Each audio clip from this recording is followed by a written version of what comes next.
yabancı bulut yolcu, şimdi gittin son yolcu.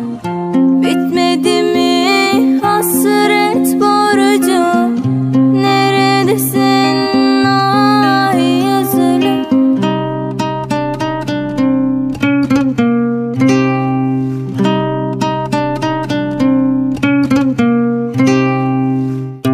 Gece çöker, günler solar, gözlerime yaşlar dolar.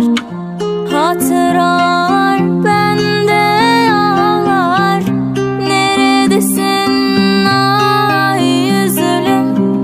Karakollar mı kuruldu? Kelepçeler mi vuruldu? Bak bugün de akşam oldu. Neredesin ay yüzlüm?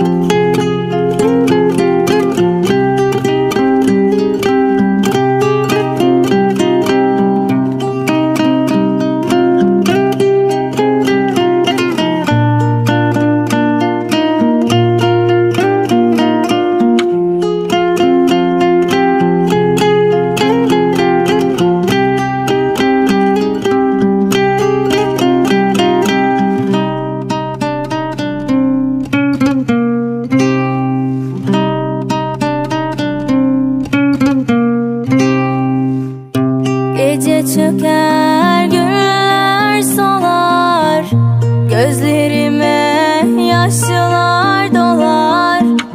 Hatıralar bende ağlar. Neredesin ay yüzlüm? Karakollar mı kuruldu? Kelepçeler